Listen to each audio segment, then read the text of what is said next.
नमस्कार दोस्तों, मेरे YouTube चैनल में आपका स्वागत है। कैसे हैं आप? आई होप आप सब लोग बहुत अच्छे होंगे और अगर अच्छे नहीं भी हैं तो इस चैनल को वॉच करते जाइए, धीरे धीरे अच्छे भी हो जाएंगे। दोस्तों, लॉ ऑफ अट्रैक्शन का सबसे पहला कॉन्सेप्ट है कि आप आस्क, मतलब आप मांगिए। जब तक आप किसी भी चीज को मांगेंगे नहीं तब तक वो आपको नहीं मिलेगी। अब आप कहेंगे कि कई लोग तो ये बोलते हैं कि मांगने से कुछ भी नहीं मिलता है। तो देखिए, आप मांग किससे रहे हैं? आप इंसानों से कुछ भी मांगेंगे आपको कुछ भी नहीं मिलेगा। कहते हैं ना, एक पुरानी कहावत भी है, मांगे भीख न मिले।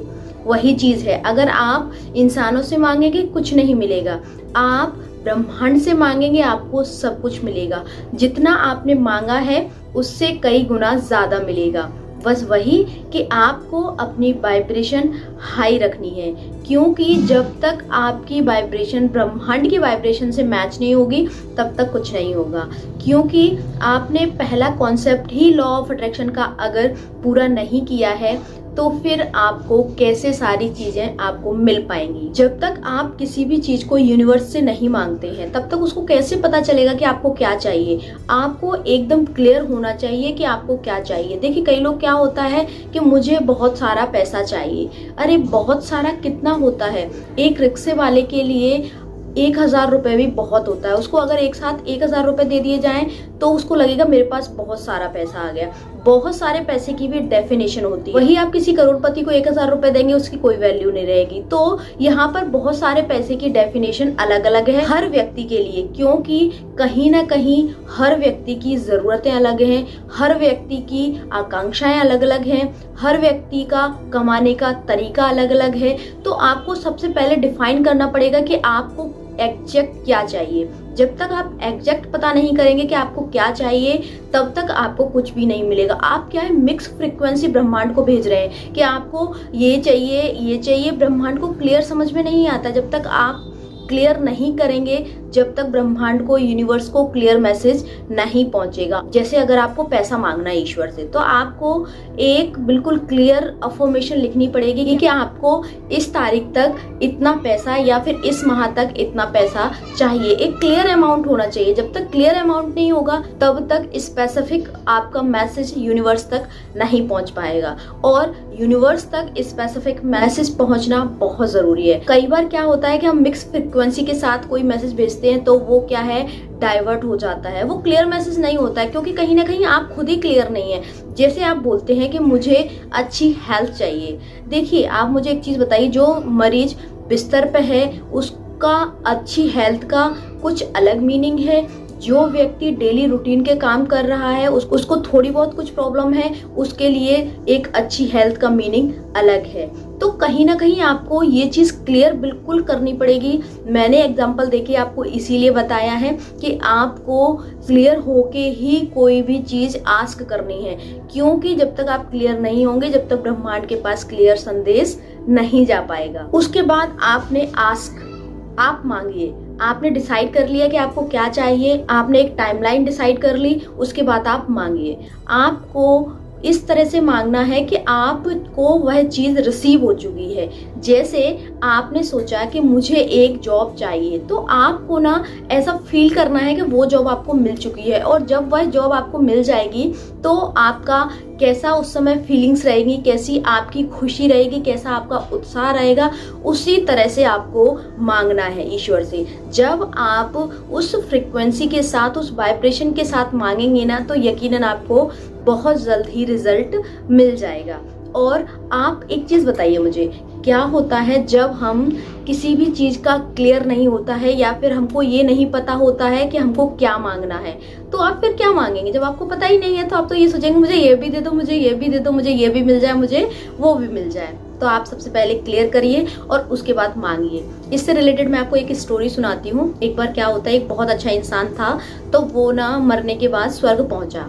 तो भगवान जी ने अपने देवदूत से कहा कि ना आप ना इसको सारी चीजें वह दे दीजिए जो हमने इसके लिए रख रखी है।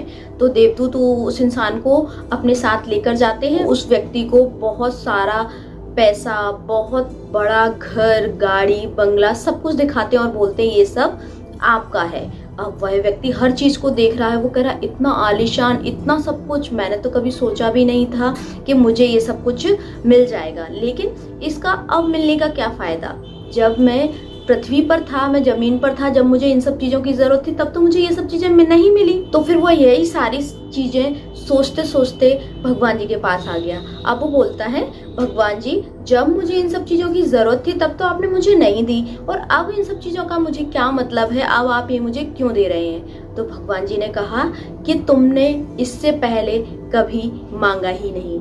तो अगर वह व्यक्ति जीते जी अगर ईश्वर से मांगता तो यकीनन उसके लिए वो सारी चीजें भगवान ने रख रखी थी, तो वो उसको जरूर दे देते, लेकिन उसने मांगा नहीं और भगवान जी ने दिया नहीं। इसीलिए अगर आपको कोई भी चीज मांगनी है ना, तो उस ईश्वर से, ब्रह्मांड से, यूनिवर्स से मांगिए। नीचे वाले लोगों से अगर मांगेंगे आपको कुछ भी नहीं मिलेगा। तो इसीलिए ना उस ब्रह्मांड पर भरोसा रखिए और उससे अपनी जो भी चीजें आप चाहते हैं उनकी डिमांड करिए, मांगिए, आस्क करिए। आपको यकीनन वह सारी चीजें मिलेंगी जिनकी चाहत आपको है, और आपकी सारी चाहतें पूरी हो जाएंगी। क्या होता है, हम उम्मीद ही गलत इंसान से लगा लेते हैं, हम मांगते ही गलत इंसानों से हैं। क्योंकि जब तक आप, एक बात बताइए, पर्टिकुलर किसी व्यक्ति से मांगेंगे, वो पता है आपसे दूरियां बना लेगा। वो कहेगा अरे ये कुछ मुझसे मांग ना ले। तो हमेशा ना हाथ ना उस ऊपर वाले के आगे फैलाइए, हर किसी के आगे हाथ मत फैलाया करिए कि मुझे ये दे दीजिए, मुझे ये दे दीजिए, कभी नहीं मिलेगा आपको। इसलिए कोशिश हमेशा ये करिए। कभी कभी क्या होता है हमारे साथ कि हम इतने अच्छे बन जाते हैं लोगों के साथ कि लोग क्या करते हैं कि ये सोचते हैं कि मुझे ना इससे सारी चीजें मिल जाएं। कोई बात नहीं, अगर आप सामने वाले व्यक्ति को देते हैं ना, तो आप हमेशा ये सोचा करिए ना कि मैं इसको देने लायक ईश्वर मुझे हमेशा बनाए रखे, और उससे उम्मीद ही मत करिए उस व्यक्ति से कि मुझे इससे कुछ वापस मिलेगा, या इससे मैं दोबारा मांग लूंगा, या फिर मैं इससे मांगूंगा, या फिर मैं इससे कोई भी चीज मांगूंगी।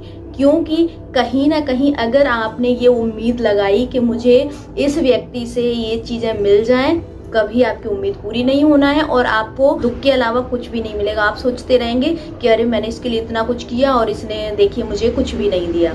तो अगर आप किसी को दे भी रहे ना, तो इस उम्मीद के साथ कभी मत दीजिए कि ये मुझे वापस मिलेगा, क्योंकि वह चीज आपको वापस नहीं मिलने वाली है। हम हमेशा ये सोचे ना कि ईश्वर हमें इतना कुछ देना कि हम दूसरों को देने वाले बन जाएं, ना कि लेने वाले। एक बार क्या होता है, एक व्यक्ति ना बहुत पुण्य कर्म करता है, बहुत सारे अच्छे काम करता है, तो ईश्वर ना उससे प्रसन्न हो जाते हैं। तो उससे बोलते हैं बताओ तुम्हें क्या चाहिए, वह सब हम तुम्हें लाकर दे देंगे।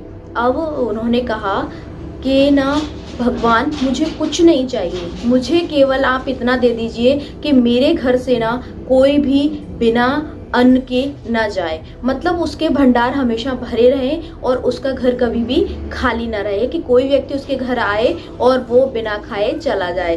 भगवान ने उसका भंडार हमेशा भरा रखा, क्योंकि कहीं ना कहीं उसने ऐसा मांग लिया कि ना उसका हाथ कभी खाली नहीं रहा, क्योंकि उसके पास हमेशा हर चीज अवेलेबल रही। क्योंकि मांगा ही उसने ऐसा कि कभी ऐसा हो ही नहीं सकता कि उसका भंडार भरा ना रहे, क्योंकि कोई ना कोई आता ही था, और वो हमेशा दान की प्रवृत्ति का व्यक्ति था, तो वो हमेशा दान करता था। तो इस तरह से सोचिए कि हम नीचे वाले इंसानों से हमको कुछ नहीं चाहिए, वो देने वाला वो केवल ऊपर वाला ईश्वर है, यूनिवर्स है, ब्रह्मांड है, हमारी अंदर की शक्तियां हैं जो हमें सारी चीजें प्रोवाइड कराएंगी। बाहर वालों से उम्मीद मत रखिए। ये मैं इसलिए बार बार कह रही हूँ क्योंकि कहीं ना कहीं आप लोगों से उम्मीदें लगाएंगे, वो उम्मीदें आपकी पूरी होनी नहीं है। लोग बाग आपसे कट जाएंगे, आपसे दूर हो जाएंगे, और उनको ये लगेगा कि कहीं ना कहीं ये मुझसे कुछ मांग न ले या ये मुझसे कुछ ले न ले। इसलिए ना अपने दिमाग में हमेशा ये विचार रखिए कि मुझे किसी से कुछ नहीं चाहिए। किसी को मैं दे भी रहा हूँ ना, तो मैं अपनी स्वेच्छा से दे रहा हूँ या उसको नीड है इसलिए मैं दे रहा हूँ, कोई बात नहीं, मुझे इसके बदले कुछ भी नहीं चाहिए। हमेशा इस तरह की अगर आप अपने अंदर फीलिंग्स रहेंगे ना, खुशी की भावना से उस किसी भी व्यक्ति को देंगे ना, तो यकीनन आपके पास उससे दुगना होकर आएगा। कई लोग ये बोलते हैं कि अरे ये सब फालतू की बातें, कुछ नहीं होता है। देखिए होता है, क्योंकि अच्छाई ना कभी भी हार नहीं सकती, पराजित नहीं हो सकती है। सच्चाई और अच्छाई को ना परेशानी का सामना करना पड़ सकता है, लेकिन वह ना कभी पराजित हो सकती है और ना कभी हार सकती है। उसकी जीत हमेशा होती है, और जो व्यक्ति इस कॉन्सेप्ट पर चलता है ना, वो कभी भी परेशान नहीं होता है और उसकी जिंदगी ना खुशियों से भर जाती है। उसके जीवन में बहुत शांति और सुकून होता है। आई होप आपको आस्क वाला कॉन्सेप्ट समझ में आया होगा। हंसते रहिए, मुस्कुराते रहिए और दूसरों को मुस्कुराने की वजह देते रहिए। Thank you, thanks for watching.